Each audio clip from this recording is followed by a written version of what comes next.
महोदय। वदतु वदतु भगिनी। सुप्रभातं। नमो नमः सर्वेभ्यः। नमो नमः आचार्याभ्यः।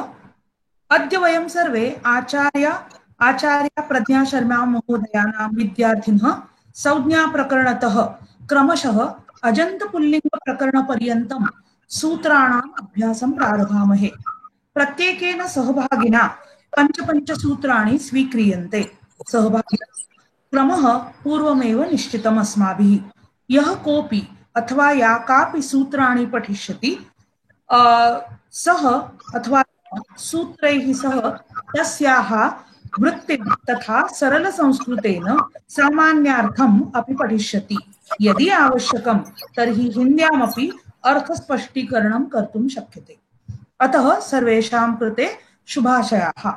प्रथमं अस्माकं सहभागी शुभा भगिनी पाठनम् आरभता।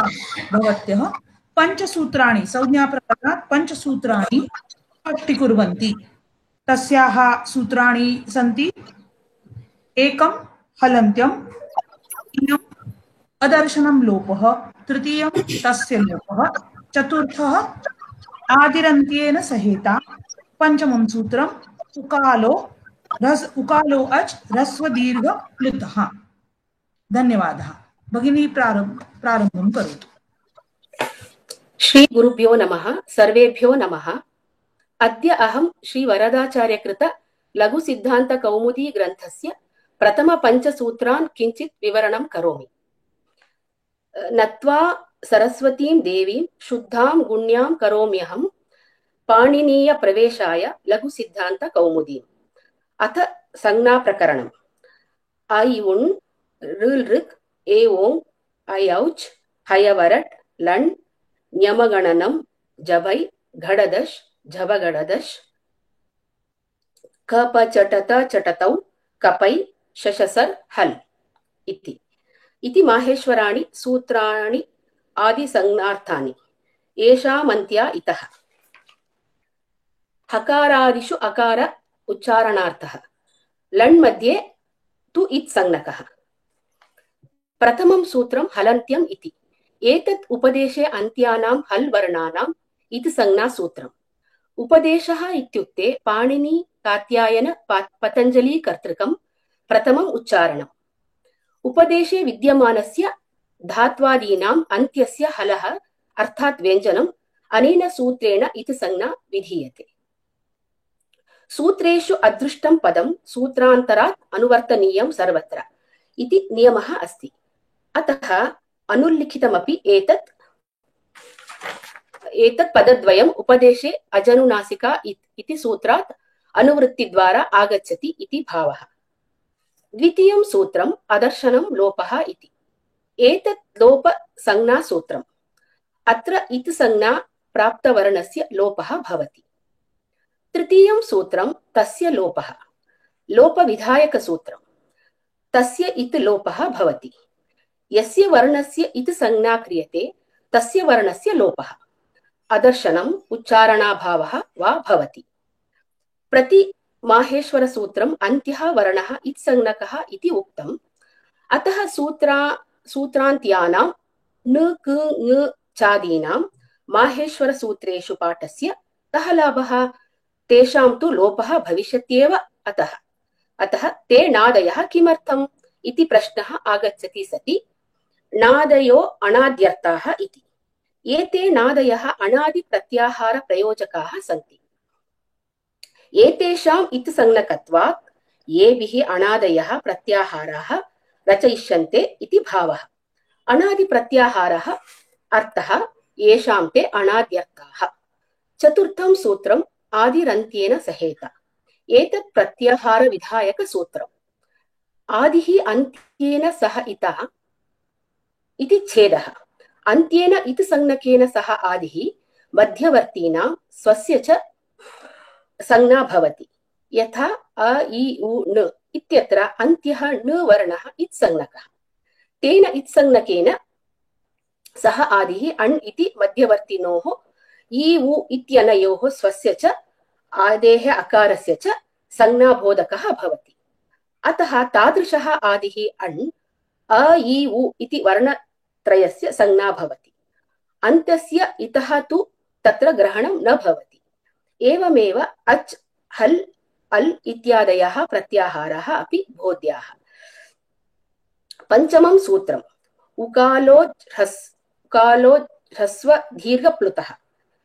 उकालः अच् ह्रस्व दीर्घप्लुतः इति सन्धिपरिच्छेदः। उ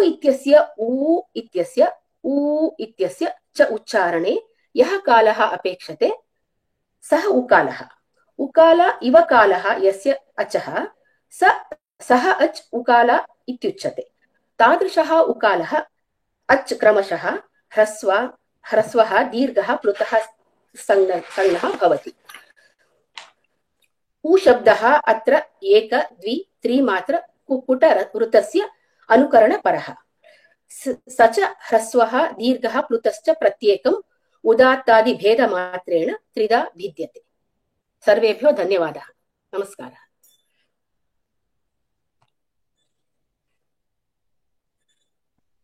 धन्यवादाः भगिनी। इदानीम् अग्रिमा सहपाठिनी अस्ति चन्द्राराणी पाल महोदयाः। भवत्यः अपि पञ्चसूत्राणि विशदीकुर्वन्ति। तानि सूत्राणि अपि संज्ञाप्रकरणात् सन्ति। क्रमशः उच्चैः रुदात्तः, नीचैरनुदात्तः, समाहारस्वरितः, मुखनासिकावचनो अनुनासिकः, तुल्यास्य प्रयत्नं सवर्णम्। तर्हि भगिनी शुभाशंसाः, प्रारम्भं करोतु।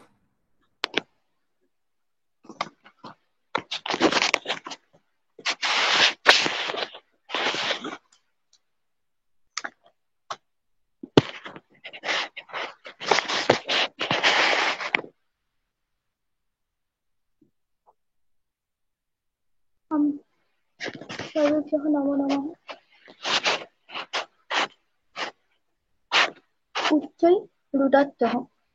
उच्चैरुदात्तः अत्र पदद्वयम् अस्ति।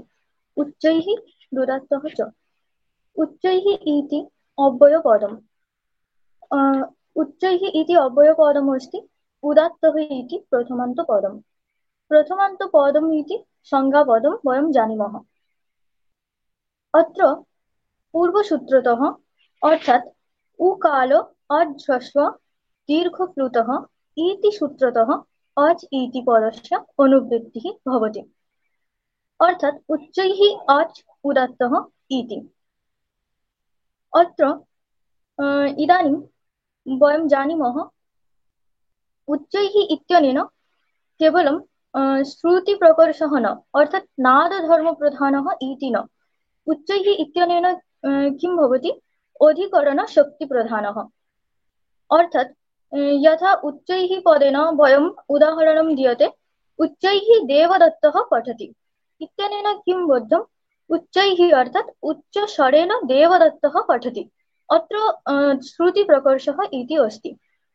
परन्तु अत्र उच्चैः पदेन वयम् अधिकरणविशेष अर्थात् अधिकरणशक्तिप्रधानः इति बोध्यते। अर्थात् अत्र उच्चैः पदेन ऊर्ध्वभागे इति वक्तव्यम्। यथा उच्चैः तिष्ठति वानरः, अर्थात् ऊर्ध्वभागे वानरः तिष्ठति। अत्र ऊर्ध्वभागे इति वक्तव्यं चेत् तत्र प्रश्नः जायते, कस्य ऊर्ध्वभागे? अर्थात् अत्र कस्य ऊर्ध्वभागे इति प्रश्नः जायते।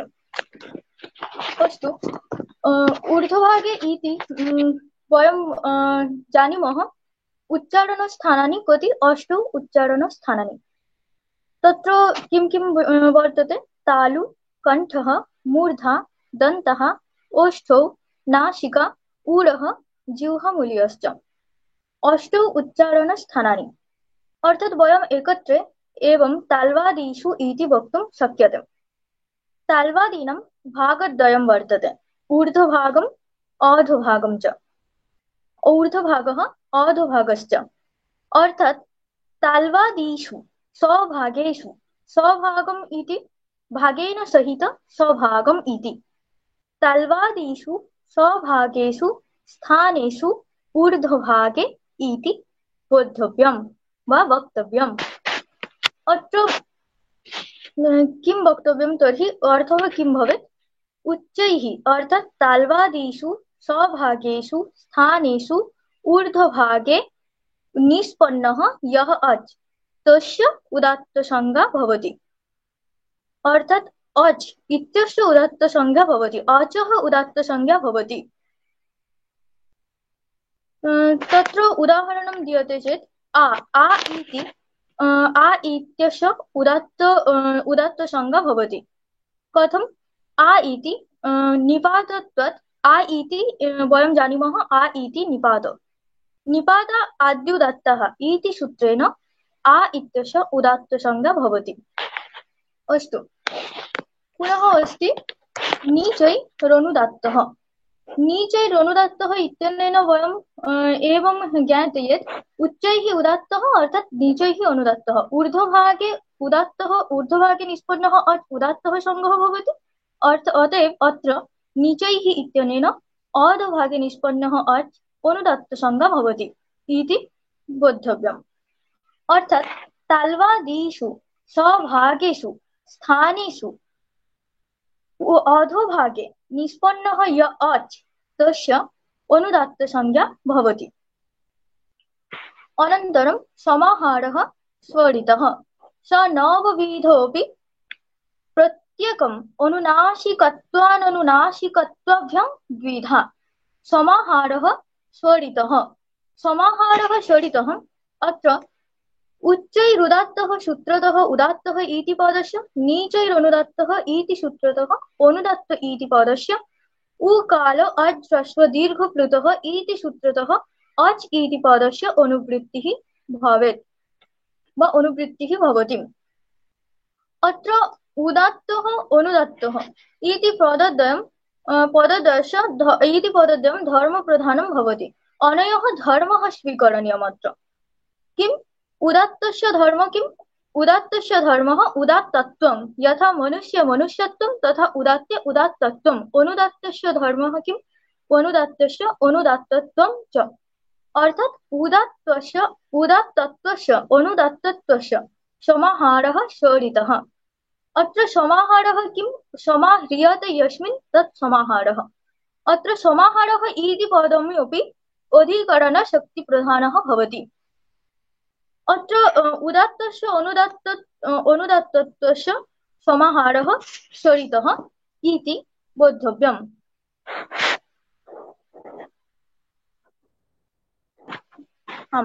तत्र समाहारः स्वरितः अत्र अचः नवभेदं भवति। केन प्रकारेण?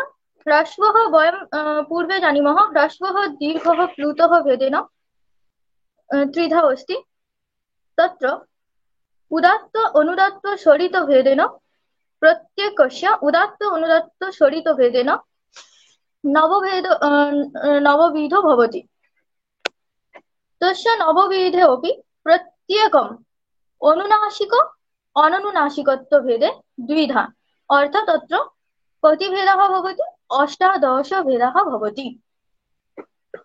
अनन्तरं मुखनासिकावचन अनुनासिकः। मुखनासिकावचन अनुनासिकः वृत्तिः किम्? मुखसहित नासिकयोच्चार्यमाणो वर्णो अनुनासिकसंज्ञः स्यात्। तदित्थम् अ इ उ ऋ एषां वर्णानां प्रत्येकम् 18 भेदाः।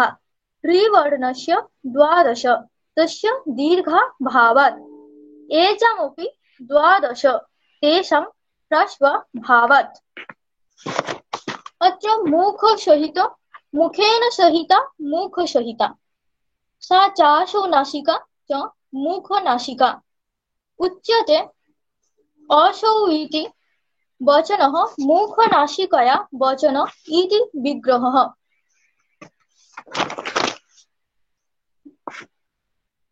किमस्ति तत्र? मुखेन सहिता मुखसहिता, मुखसहिता नासिका मुखनासिका। अत्र तृतीयः समासः अस्ति। मुखनासिकया वचनः मुखनासिका वचनः कर्तृकरणे क्रीता बहुलम् इत्यनेन सूत्रेण। अस्तु, अत्र किं वक्तव्यं? मुखसहितनासिकयोः, केवलं न मुखेन, केवलं न नासिकया, मुखसहितनासिकयोः उच्चार्यमाणः यः वर्णः उच्चार्यते तस्य अनुनासिकसंज्ञा भवति। तत्र अ, इ, उ, रि एषां वर्णानां प्रत्येकम् 18 भेदाः सन्ति। अ इति स्वरवर्णस्य 18 भेदाः, उ इ इति स्वरवर्णस्य 18 भेदाः, उ इति वर्णस्य 18 भेदाः, रि इति वर्णस्य 18 भेदाः, लि इति वर्णस्य 12 भेदाः। कथं? तत्र लि इत्यस्य दीर्घः नास्ति।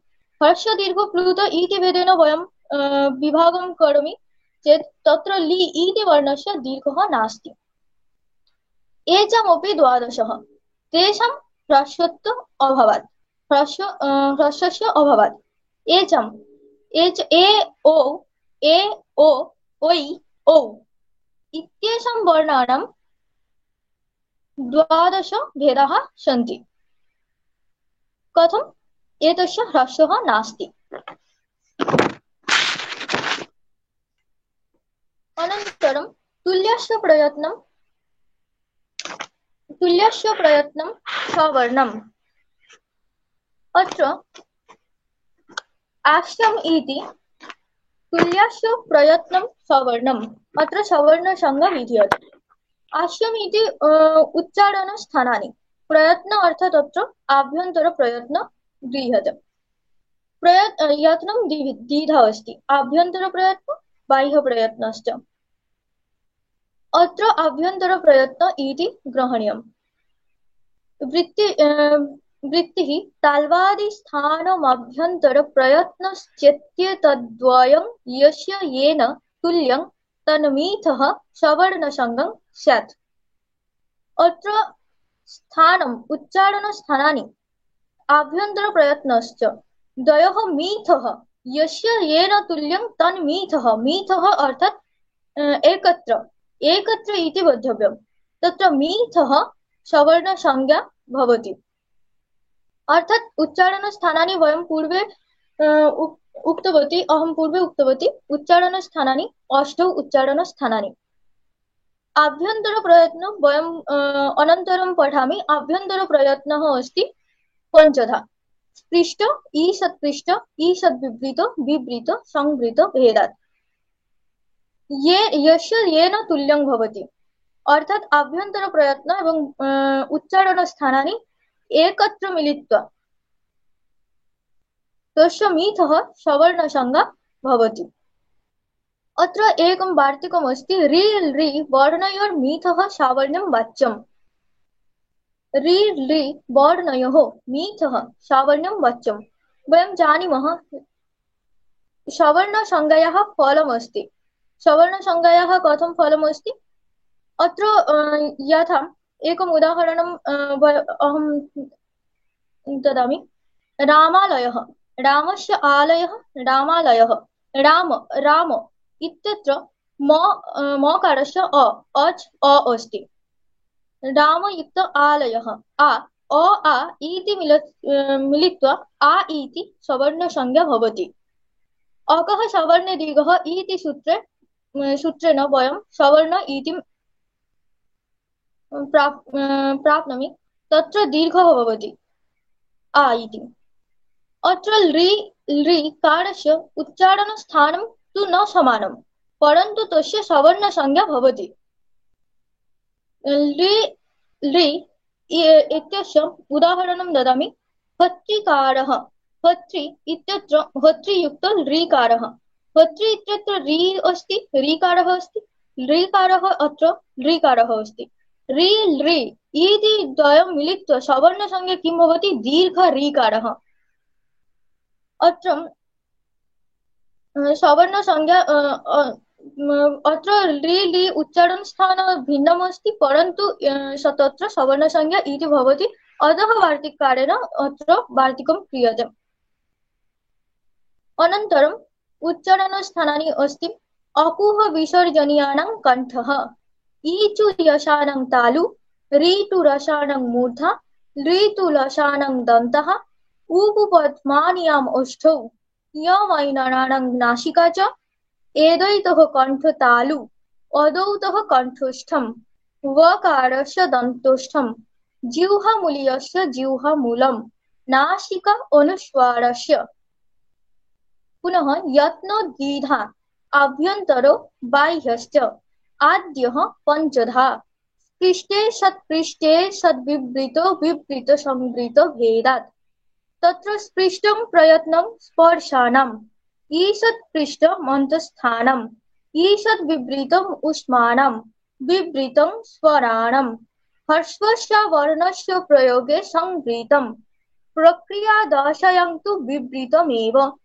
बाह्यप्रयत्नस्त्वेकादशधा विवारः संवारः श्वासो नादो घोषो अघोषो अल्पप्राणो महाप्राणो उदात्तो अनुदात्तः स्वरितश्चेति खरो विवारः श्वासा अघोषाश्च हसः संवारा नादा घोषाश्च वर्गाणां प्रथम तृतीय पञ्चम यणश्चाल्पप्राणाः वर्गाणां द्वितीय चतुर्थो शलश्च महाप्राणः पादयो मावसानः स्पर्शः यनो अन्तस्थः शल उष्माणः अचः स्वराः कख इति कखाभ्यां प्रागर्ध विसर्गसदृश जिह्वामूलीयः पफ इति पफाभ्यां प्रागर्ध विसर्गसदृश उपध्मानीयः अं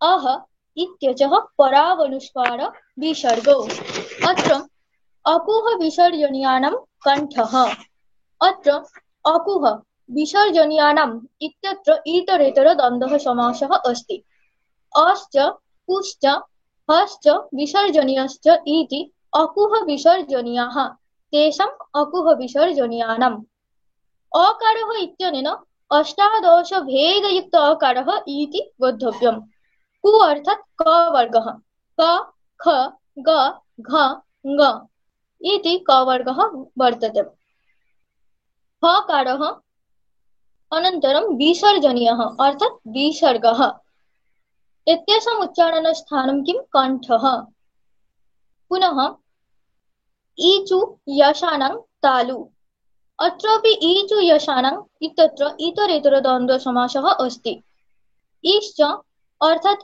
ईश्च चुश्च यश्च शश्च इति ईचु यशाः तेषाम् ईचु यशानाम् ईकारः अत्रापि अष्टादश भेदाः अष्टादश भेदस्य ग्रहणीयम् चु इति च वर्गः च छ वर्गेज्य झ ञ यकारः अत्र यकारस्य भेदद्वयमस्ति य व ल इत्यस्य भेदद्वयमस्ति अनुनासिक अननुनासिक भेदे अत्र यकारस्य अनुनासिक अननुनासिक भेदद्वयमेव ग्रहणीयम् अनन्तरं सकारः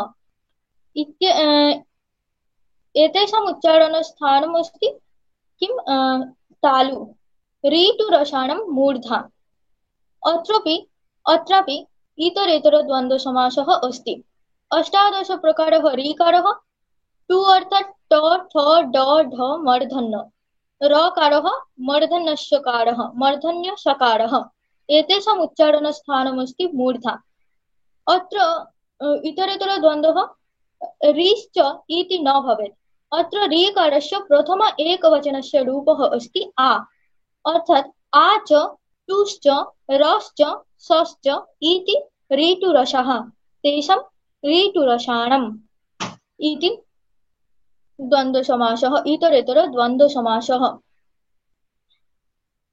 पुनः लितु रसानां दन्तः लि अर्थात् अत्र द्वादश भेदाः लिकारस्य द्वादश भेदा एव ग्रहणीयं लिकारः लि इत्यस्य अपि आ च तुश्च लश्च शश्च इति ऋतु लशः तेषां लितु लशानम् इति एतेषाम् उच्चारणस्थानं दन्ताः। अत्र लकारः इत्यस्यापि यवल अनुनासिक अननुनासिक भेदे द्वयमस्ति। अर्थात् अत्र अनुनासिक भेदेन लकारस्य द्वयमेव बोद्धव्यम्। अनन्तरम् उपपद्मानीयानाम् ओष्ठौ उश्च पुश्च उपपद्मानीयश्च उपपद्मानीयाः तेषाम् उपपद्मानीयानाम् उकारः अष्टादश भेदयुक्त उकारः इति ग्रहणीयम्। पु अर्थात् प फ ब भ म इति। उपपद्मानीयश्च अर्धविसर्ग युक्त पः अर्धविसर्गयुक्त फ इत्येषाम् उच्चारणस्थानमस्ति ओष्ठौ। नासिका यम नराणां नासिका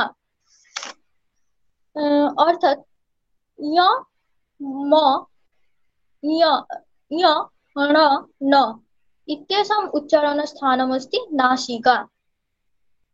अनन्तरमस्ति एदोयितोः कण्ठतालु एदोयितोः कण्ठतालु कण्ठतालु इति उच्चारणस्थानमस्ति एदोयितोः ए ओइज ओदौतोः कण्ठस्थम् ओ औ इत्यस्य उच्चारणस्थानमस्ति कण्ठस्थ। वकारस्य दन्तस्थम् वकारस्य उच्चारणस्थानमस्ति दन्त ओष्ठ अतः दन्तस्थम्। जिह्वामूल्यस्य जिह्वामूलम् जिह्वामूल्यस्य उच्चारणस्थानमस्ति जिह्वामूलम्। नासिका अनुस्वारस्य उच्चारणस्थानमस्ति नासिका। अनन्तरं यत्नः द्विधा यत्नः किम् अत्र उच्यते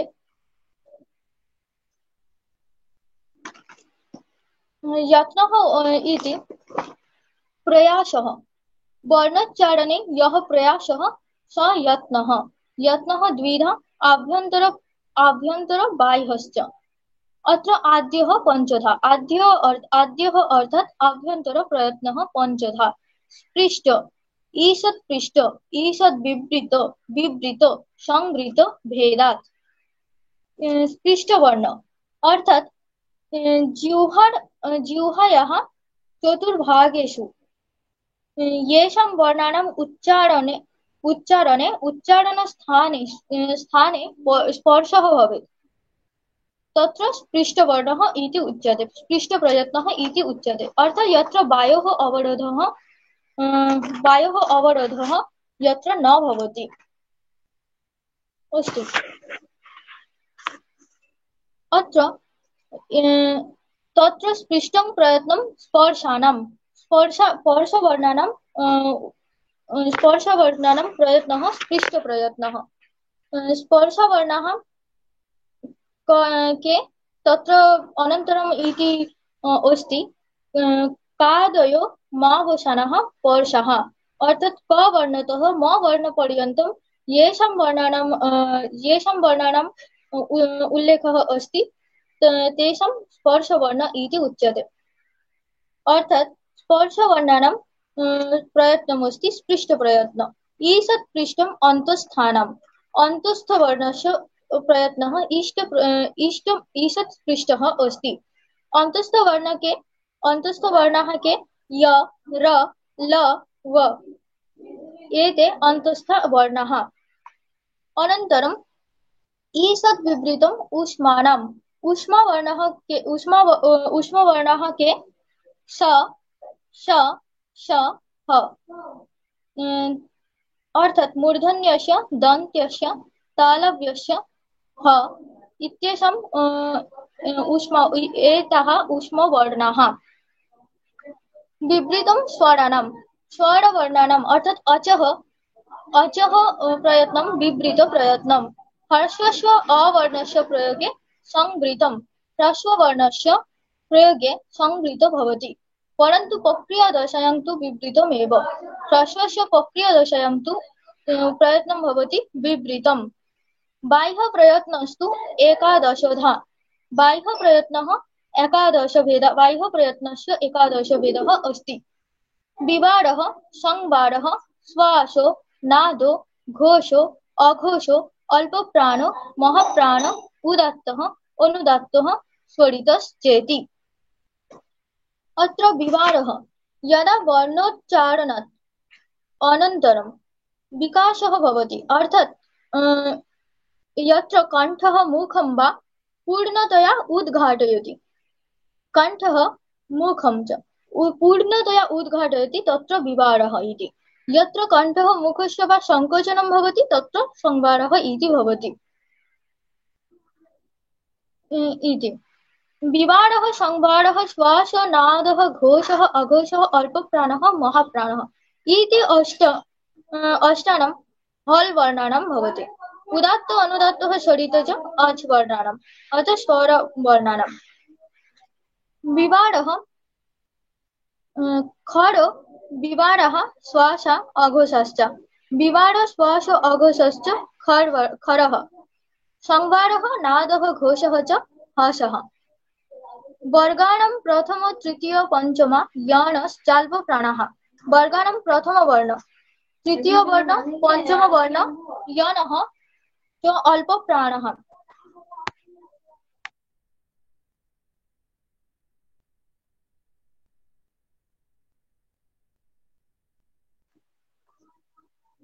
अर्थात वर्गाणां प्रथम वर्णः अर्थात क, तृतीय वर्णः ग, पंचम वर्णः ञ, च वर्गज ञ, ट ड मूर्धन्य, त द दन्त्यन्न, प व म।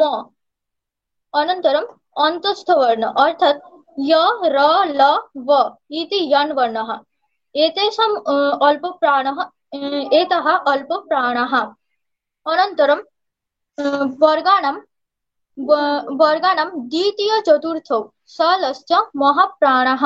वर्गाणां द्वितीय चतुर्थौ अर्थात ख, घ, छ, झ, ठ, ढ, थ, ध, फ, भ। अनन्तरं सल् वर्णः अर्थात तालव्यस्य, मूर्धन्यस्य, स, ह एतः महाप्राणाः। कादयम् अवसानः स्पर्शः, क वर्णतः म वर्णपर्यन्तं स्पर्शः, यणः अन्तस्थः, यण् वर्णः अन्तस्थः, य वरल अन्तस्थः, शलः उष्माणः अर्थात शल् वर्ण, श श श ह उष्माणः, अचः स्वरः, अचः अच् प्रत्याहारे ये वर्णाः सन्ति ते स्वराः अर्थात अ इ उ रि लि ए ओ ओइ औ इति स्वराः। क ख इति क खाभ्यां प्रागर्ध विसर्गसदृश जिह्वामूलीयः। प अर्थ विसर्गसदृश प फ इति प फाभ्यां प्रागर्ध विसर्गसदृशः उपध्मानीयः। अं अह इत्यचः परावनुस्वार विसर्गः अनुस्वार अं अह इति अनुस्वार विसर्गः च। धन्यवादः।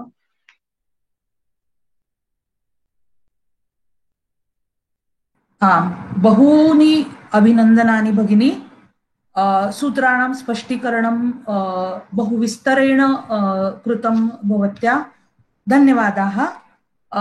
अग्रिमः सहपाठी सन्ति अस्माकं कक्षायाः गदाधर महोदयः। सः अपि पञ्चसूत्राणां स्पष्टीकरणं कुर्वन्ति। तर्हि गदाधर महोदय प्रारम्भं करोतु।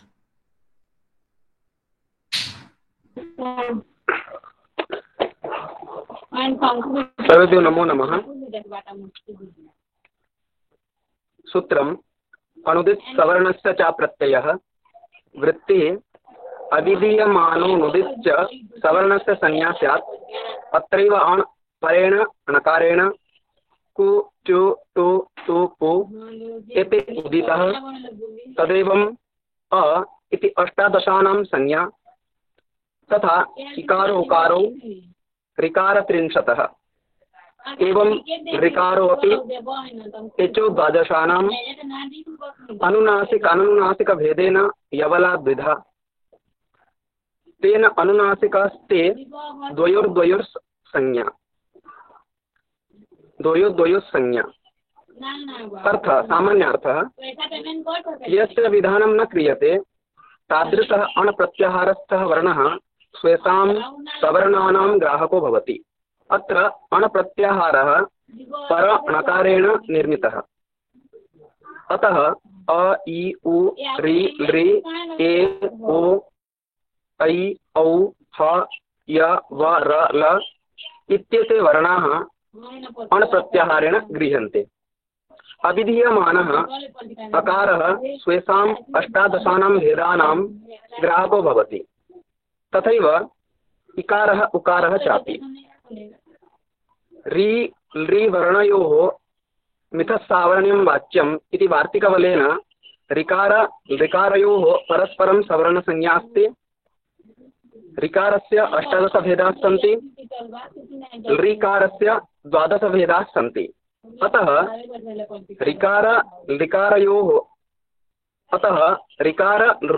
ऋकारौ 30 भेदानां ग्राहकौ भवतः। ए ओ ऐ औ एते 12 भेदानां ग्राहकाः भवन्ति ह्रस्वाभावत्वात्। य व ल इत्येतेषां भेदद्वयमस्ति, अनुनासिक अनुनासिकश्च। अतः अननुनासिकाः यवलाः द्वयोः अननुनासिकयोः ग्राहकाः भवन्ति। पुनः सूत्रं परः सन्निकर्षसंहिता। वृत्तिः वर्णानाम् अतिशयितः सन्निधिः संहितासंज्ञः स्यात्।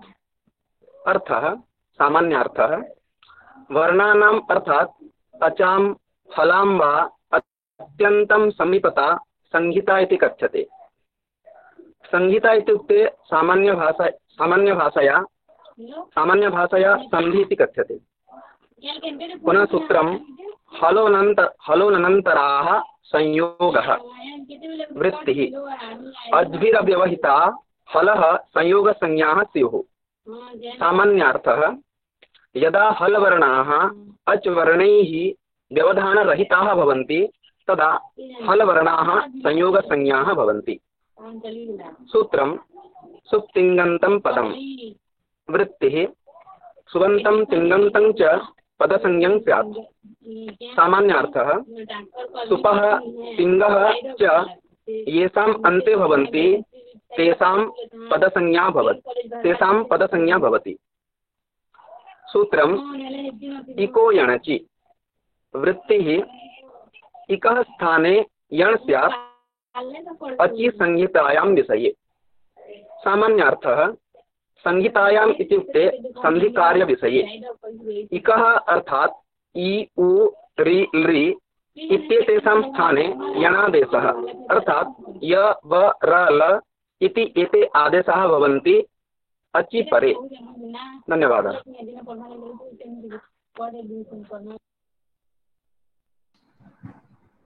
अग्रिम कः अलका भगिनी अस्ति वा? लक्ष्मीप्रिया भगिनी, लक्ष्मीप्रियः या लक्ष्मीप्रिया न जानामि, कः सन्ति? लक्ष्मीप्रिया भगिनी अस्ति वा? अद्य अस्ति? नास्ति इति मन्ये। आम्, पश्चात् अलका भगिन्याः प्रेजेंटेशन् अस्ति। अलका भगिनी कुर्वन्ति वा?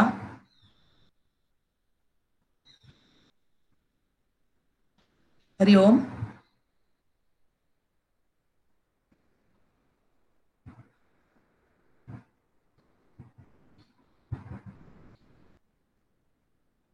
अस्तु, पंकज शर्मा भ्राता अस्ति। आं महोदय, नमो नमः। आम्, प्रेजेंटेशन् कुर्वन्ति वा? आं महोदय, स्पष्टं करोमि। तर्हि अग्रिमः सहपाठी सन्ति पंकज शर्मा महोदयः। तर्हि भवान् प्रारम्भं करोतु। आं महोदय, सर्वेभ्यो नमो नमः। अहं प्रारम्भं करोमि। तपरस्तकालस्य तः परो यस्मात् स च तात् परश्चोच्चार्यमाण समकालस्यैव संज्ञा स्यात्। अर्थः इति तात्परः तपरः तः परो यस्मात् वा तपरः तस्य तत्कालस्य तपरः प्रथमन्तं तत्कालस्य षष्ठ्यन्तं द्विपदमिति सूत्रम्। तकारः परे यस्मात् सः तथा च तकारात् परे यः स समकालस्यैव बोधकाः भवति। आद्गुणः अवर्णादचि परे पूर्वपरयोरेको गुण आदेशः स्यात्। उपेन्द्रः गङ्गोदकम्। आत् पञ्चमयन्तं गुणः प्रथमान्तं द्विपदमिदं सूत्रम्। अवर्णात् अच् परे पूर्वपरयोः स्थाने गुणसंज्ञक एकादेशाः भवति। उपदेशे अजनुनासिक इत। उपदेशे नुनासिको जित् संज्ञा स्यात्। प्रतिज्ञानुनासिक्याः पाणिनीयाः। रणसूत्रस्थावरणे सोच्चार्यमाणो रेफो रलियो संज्ञः। उपदेशे सप्तम्यन्तम् अच प्रथमान्तम् अनुनासिकाः प्रथमान्तम् इति प्रथमान्तम् अनेक पदमिदं सूत्रम्। उपदेश अवस्थायाम् अनुनासिक अच इत संज्ञकाः भवति। तथा च लणसूत्रे पठिताः अकारस्य स्थाने उच्चारितं यः रेफः स सकारस्य तथा च लकारस्य वर्णयोः बोधकाः भवति। पूरणरपरः रि इति त्रिंशतः संज्ञेत्युक्तम्। तत्स्थाने यो अण् स रपरः सन्नेव प्रवर्तते। कृष्णरिद्धिः त्व लकारः। रः परो यस्य स रपरः ऊह षष्ठ्यन्तम् अण् प्रथमान्तम् रपरः प्रथमान्तम् त्रिपदमिदं सूत्रम्। ऋकारस्य स्थाने प्राप्तः अण् रपरः भूत्वा अर्थात् रकारस्य तथा च लकारस्य परे प्रवृत्ताः भवति। यथा कृष्णरिद्धिः कृष्ण घनरिद्धिः कृष्णरिद्धिः। तव घन ऋकारः तव लकारः। लोपाः शाकल्यस्य अवर्णपूर्वयोः उदान्तयोर्यवतयोर् वा अशि परे। लोपाः प्रथमान्तं शाकल्यस्य षष्ठ्यन्तं द्विपदमिदं सूत्रम्। अवर्णपूर्वपदान्ते यकारस्य तथा च वकारस्य विकल्पे प्रत्याहारे परे इति। धन्यवादः।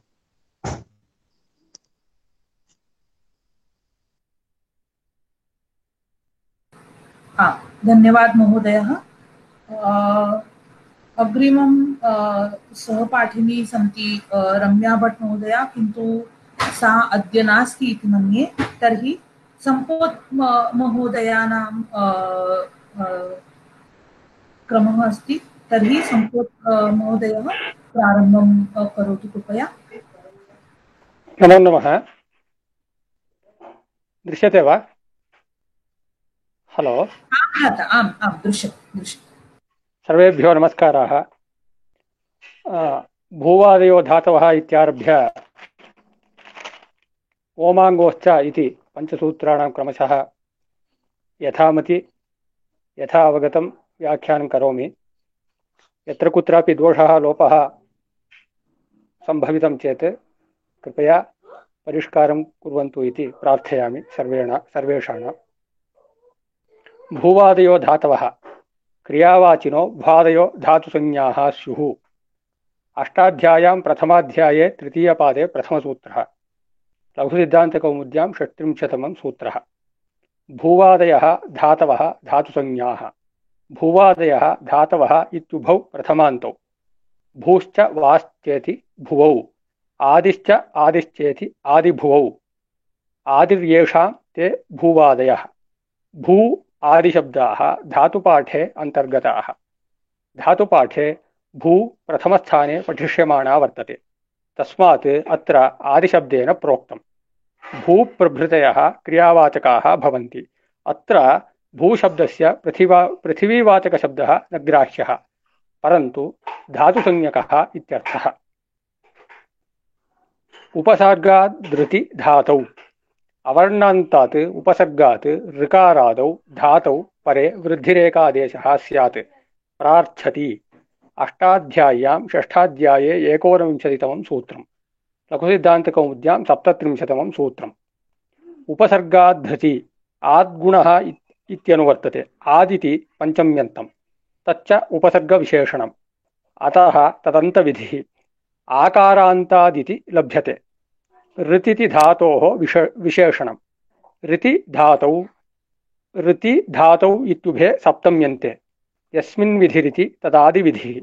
तस्मात् ऋकारादिविति लभ्यते। वृद्धिरेति इत्यतौ वृद्धिरिति च अनुवर्तते। तस्मात् अवर्णान्तात् उपसर्गात् ऋकारादौ धातौ परे वृद्धिरेकादेशः भवति इत्यर्थः।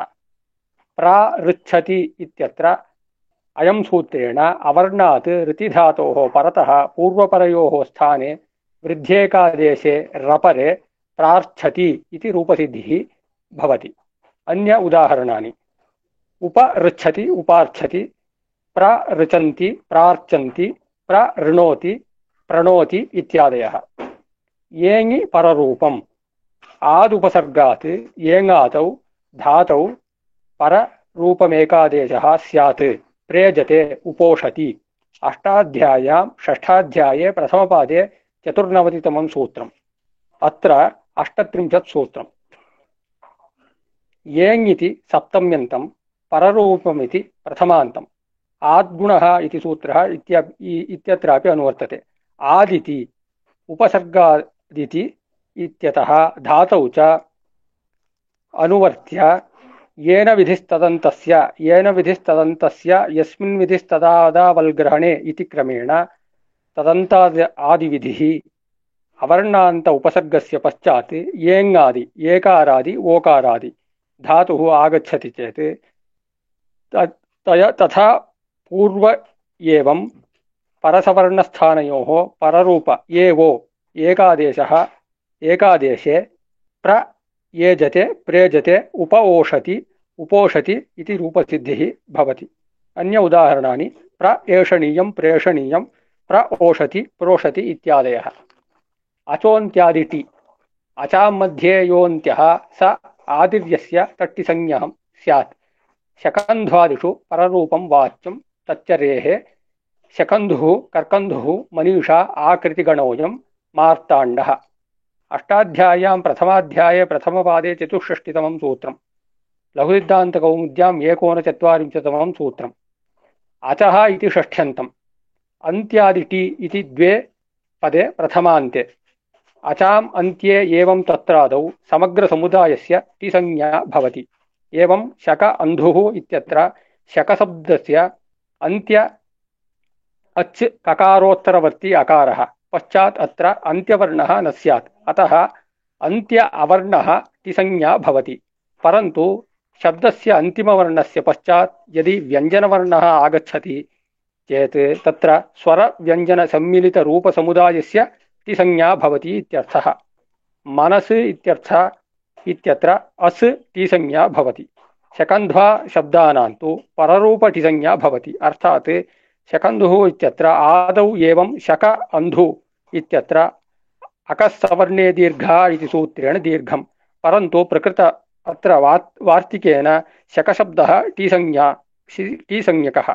तथा अन्धुशब्दस्य आदि अकारस्थाने पररूप अकारं प्राप्य शकन्धुः इति रूपसिद्धिः। अन्योदाहरणानि: हल ईशा, हलीशा, लाङ्गल ईशा, लाङ्गलीशा, सीमा अन्तः, सीमान्तः, सार अङ्गः, सारङ्गः, पतत् अञ्जलिः, पतञ्जलिः, मृत अण्डः, मृतण्डः। अत्र अण् प्रत्ययात् मृतण्ड अण् मार्ताण्डः इति भवति।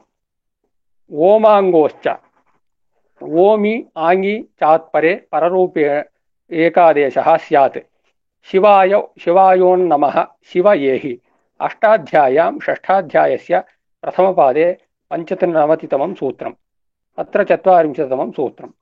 ओमांगो इति षष्ठ्यन्तं पदम् ओम च आंग च ओमांगौ आद्गुणः इत्यस्मात् आत् इति च अनुवर्तते अवर्णस्य ओम वा आंग आ परे पूर्व एवं परस्य स्थाने पररूप एकादेशः भवति शिवाय ओं नमः शिवायोन्नमः इति रूपसिद्धिः शिवयेहि इत्यत्र शिव आ इहि इति वर्णविभागेन प्रथम आ संयोगेन दीर्घादेशः वा आयि संयोगेन गुणादेशः वा इति शंका जायते तस्मात् धातूपसर्गयोः कार्यमन्तरङ्गम् असिद्धं बहिरङ्गमन्तरङ्गे इति परिभाषया दीर्घस्य बहिरङ्गत्वान्निषेधात् निर्देशात्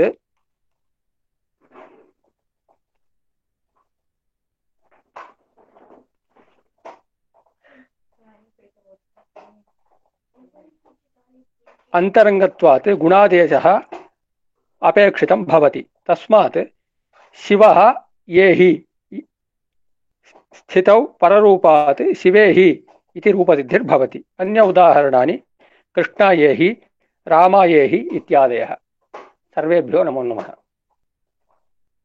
आम् बहु सम्यक् महोदय बहवः धन्यवादाः गुरुजी 9:00 समयं जातं वा अतः अलका भगिनी अपि प्रेजेंटेशन कर्तुम् इच्छन्ति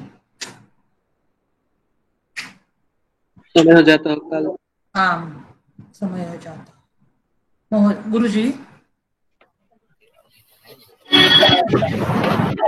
हाँ भगिनी समयः जातः आम् समयः अधुना जातः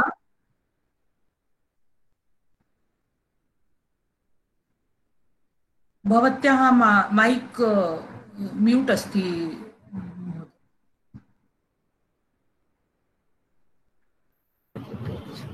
तो हाँ नमस्ते भगिनी नमस्ते समयः जातः बहु उत्तम अभ्यासः कारिता सन्ध्या भगिन्या बहु सम्यक् आसीत् अस्माकम् अद्यतन क्रमः सर्वेभ्यः धन्यवादः श्वः गदाधरजी कारयति खलु तो अवशिष्टान् विनिवेदयामः सर्वे भवन्तु और संध्या भगिनी सहयोगिनी भविष्यति सूची अस्ति एव समूहे तो गदाधरजी संध्या भगिनी मिलित्वा सम्यक् सञ्चालयिष्यतः उत्तमं तो अद्यतन कक्षाम् अत्रैव अस्माभिः समाप्यते श्वः आरभ्य पुनः एकवारम् अस्माभिः क्रमः